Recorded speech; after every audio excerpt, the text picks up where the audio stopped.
तो हम गीता को पढ़ने वाले हैं। गीता में कुल 18 अध्याय हैं और 18 अध्यायों को पढ़ने से पहले जो प्रकाशक हैं उन्होंने कुछ नम्र निवेदन किया है, तो गीता के बारे में हम उसको जान लेते हैं और फिर हम गीता के बारे में बहुत विस्तार से पढ़ेंगे। तो गीता मैंने क्यों गीता चुनी है, तो 4 पुरुषार्थ होते हैं। पहला है धर्म, दूसरा है अर्थ, तीसरा है काम और चौथा है मोक्ष।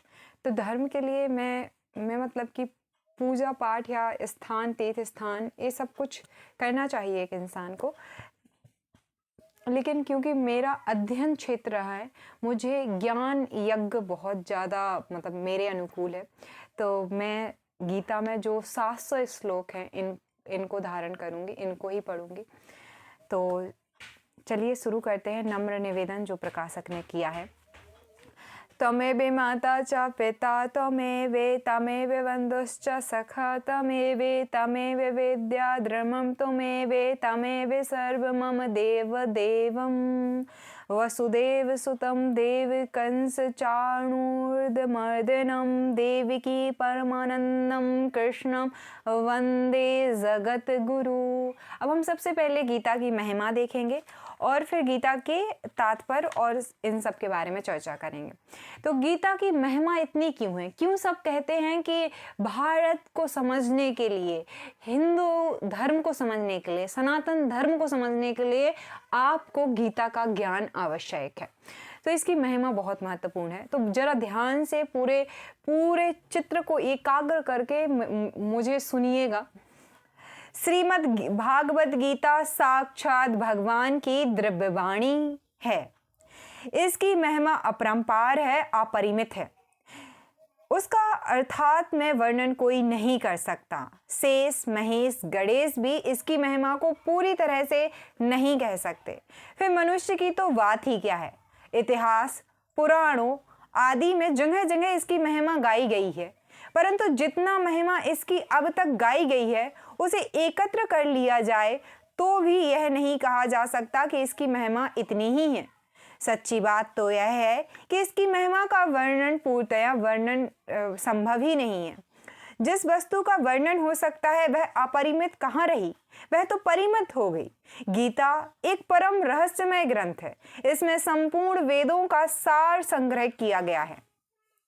इसकी रचना इतनी सरल और सुंदर है कि थोड़ा सा अभ्यास करने से भी मनुष्य इसको सहज ही समझ सकता है, परंतु इसका आश्रय इतना गूढ़ और गंभीर है कि आजीवन निरंतर अभ्यास करने पर भी आप इसके अंत तक नहीं पहुंच सकते। प्रतिदिन नए नए भाव उत्पन्न होते ही रहते हैं। इससे वह सदा नवीन ही बना रहता है एवं एकाग्र चित्र होकर श्रद्धा भक्ति सहित विचार करने से इसके पद पद में परम रहस्य भरा हुआ प्रत्यक्ष प्रतीत होता है। भगवान के गुण, प्रभाव, स्वरूप, तत्व, रहस्य और उपासना का तथा कर्म एवं ज्ञान का वर्णन जिस प्रकार इस गीता शास्त्र में किया गया है, वैसा अन्य किसी ग्रंथ में एक साथ देखने को नहीं मिलता, और मिलता है तो बहुत कठिनाई से। भागवत गीता एक ऐसा अनुपमेय शास्त्र है जिसका एक भी शब्द उपदेश से खाली नहीं है। गीता में एक भी शब्द ऐसा नहीं है जो रोचक कहा जा सकता है। इसमें जितनी भी बातें कही गई हैं वे सभी अक्षरांशतः यथार्थ हैं।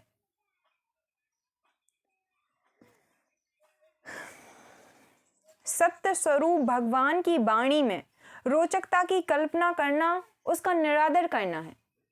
गीता सर्वशास्त्रमयी है। गीता में सारे शास्त्रों का सार भरा हुआ है।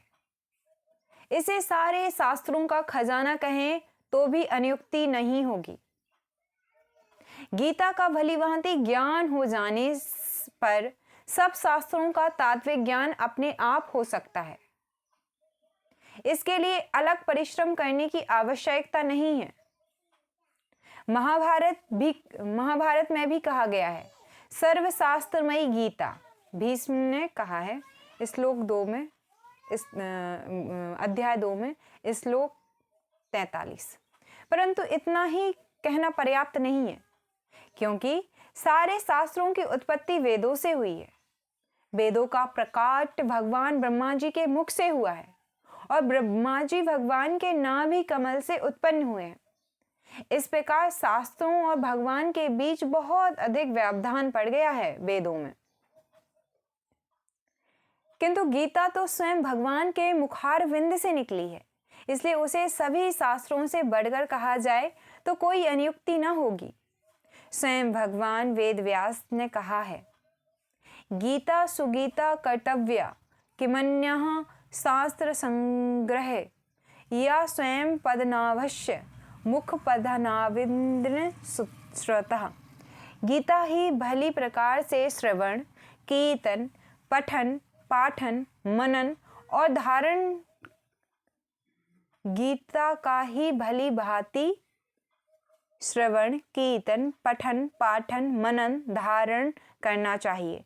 अन्य शास्त्रों के संग्रह की क्या आवश्यकता है, क्योंकि वह स्वयं पद्मनाभ भगवान के साक्षात मुख कमल से निकली हुई है। इस श्लोक में पद्मनाभ शब्द का प्रयोग करके महाभारत करने की बात व्यक्त की है। तात्पर्य यह है कि यह गीता उन्हीं भगवान के मुख कमल से निकली है जिनके नाभि कमल से ब्रह्मा जी उत्पन्न हुए हैं और ब्रह्मा जी के मुख से वेद प्रकट हुए हैं, जो संपूर्ण शास्त्रों के मूल हैं। गीता गंगा से भी बढ़कर है। शास्त्रों में गंगा स्नान का फल मुक्तिदायक बतलाया गया है, परंतु गंगा में स्नान करने वाला स्वयं ही मुक्त हो सकता है, वह दूसरों को तारने के लिए सामर्थ्य नहीं है। किंतु गीता रूपी गंगा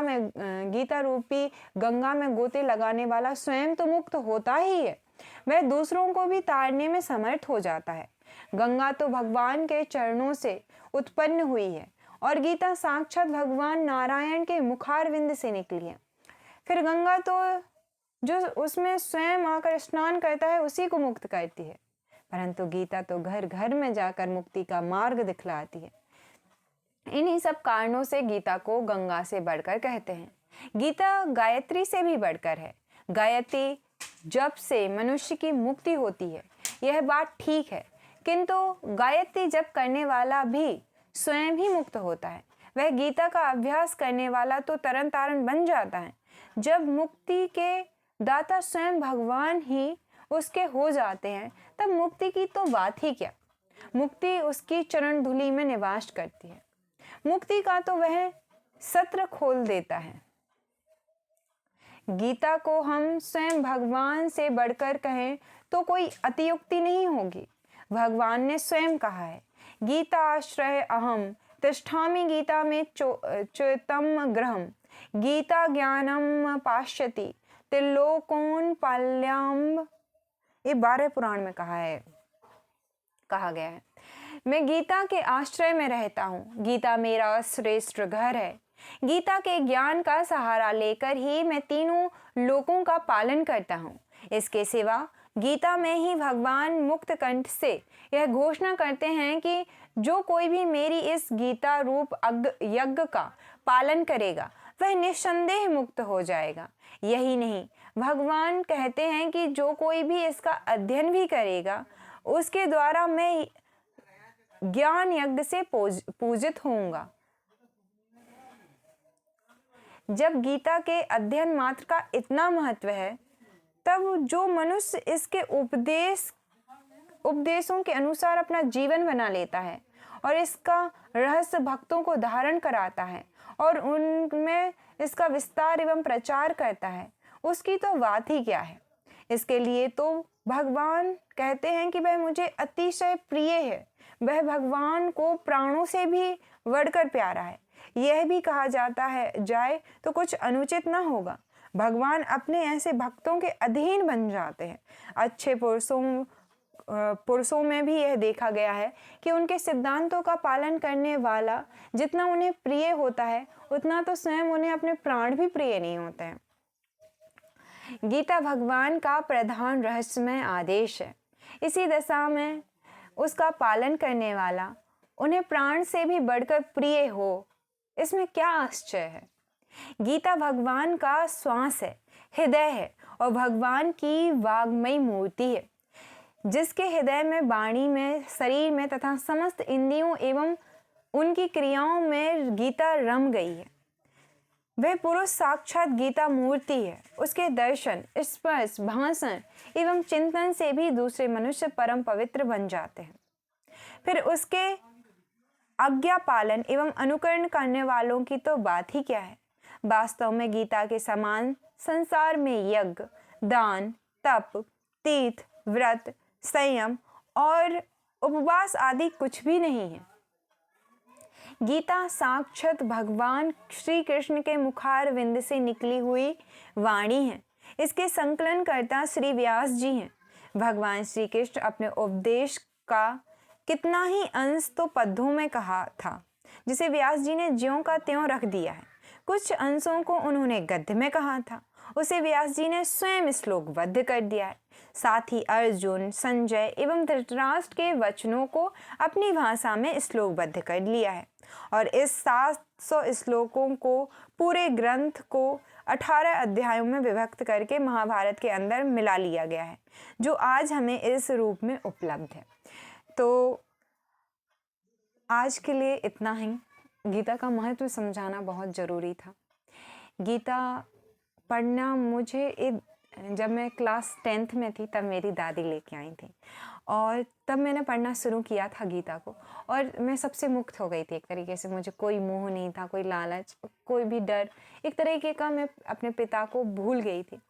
लेकिन फिर से जब मैंने छोड़ दिया पढ़ना तो मैंने वापस से 2016 में मैंने पढ़ी थी, आई थी ये मेरे पास में। आज 2026 आ गया है और मैं वापस से 2016 की नेहा आ गई हूँ और मैं बहुत खुशी महसूस कर रही हूँ। इतना आनंद, इतना उत्साह मेरे अंदर भरा हुआ है कि मुझे भूख नहीं लग रही है, मुझे नींद नहीं आ रही है। मैं जैसे हवा में उड़ रही हूँ, जैसे मैं पूरी हर चीज़ से मुक्त हो चुकी हूँ। और अब मैं गीता का पाठन करूँ तो अब मैं बिल्कुल इसके योग्य हूँ पढ़ने के। तो हर दिन 1-2 पेज पढ़ूंगी जब तक मैं इसको, क्योंकि समझने में टाइम लगता है। तो इसमें कुल जो पेज हैं वो हैं, कुल पेज 700 पेज हैं। तो 700 दिन के आसपास मुझे लगेंगे। लेकिन जब मैं थोड़ी परिपक्व हो जाऊंगी, जब मेरी संस्कृत बहुत अच्छी हो जाएगी, तो फिर मैं मतलब कि इसको एक साथ में एक अध्याय भी पढ़ सकती हूँ, क्योंकि समझा सकती हूँ, क्योंकि फिर मुझे सब कुछ आएगा। अभी मैं 15-15 मिनट के वीडियोस बनाऊंगी। तो ये मेरा पहला दिन था गीता पढ़ने का और मुझे बहुत आनंद की अनुभूति हो रही है, बहुत अच्छा लग रहा है और मेरा जीवन ऐसे पुलकित, हर्षमय हो रहा है कि मैं क्या ही बता दूँ। और शाम को मैं रामायण पढ़ूंगी जब मैं संध्या काल में होंगी।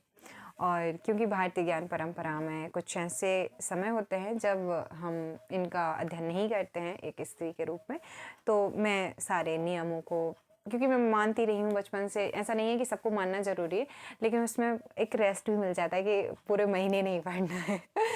तो क्योंकि कई दफ़ा तो कुछ दिन ऐसे होंगे जब मैं गीता का पठन पाठन या पूजा भक्ति नहीं करूँगी, क्योंकि मैं मानती रही हूँ सनातन धर्म को, हिंदू धर्म को, रीति रिवाजों को, तो बस मानना है। बाकी जो नहीं मानते उनको भी कोई मैं मतलब कि फोर्स नहीं कर सकती कि नहीं ये सब मानना चाहिए। बट एक तरीके का रेस्ट मिल जाता है, कुछ हर चीज़ का मतलब कि मुझे लगता है महत्व है, हमें पता हो या ना हो। तो मैं मानती आई हूँ बचपन से, मुझे सिखाया गया है मेरे घर में, तो मैं मानूंगी। आपका बहुत बहुत धन्यवाद। और मैं बहुत खुश हूँ, बहुत आनंदित हूँ गीता पढ़ने के साथ ही। और मैं अपनी दादी को बहुत बहुत धन्यवाद कहना चाहती हूँ, अपनी माँ को बहुत धन्यवाद कहना चाहती हूँ, अपनी दादी को बहुत धन्यवाद कहना चाहती हूँ। मेरी दादी ने मुझे ज्ञान मार्ग से युक्त किया है, मेरी नानी ने मुझे भक्ति मार्ग से युक्त किया है और मेरी माँ ने मुझे कर्म योग सिखाया है। और इन तीनों को वास्तव में श्री कृष्ण ही सिखा सकते हैं। तो ये गीता मेरे लिए बहुत महत्वपूर्ण है। मेरी दादी रामायण और गीता लेके आई थी। मैं जब अपने मामा जी के यहाँ जाती हूँ तो वहाँ पे भी बहुत सारी किताबें जो कि मेरी नानी लेके आती थी। मेरी माँ जी मुझे काम करना सिखाती है। तो इन तीनों महिलाओं ने त्रिगुण रूप के रूप में मेरे अंदर गुण भरे हैं। सबका बहुत बहुत धन्यवाद। श्री कृष्ण का धन्यवाद।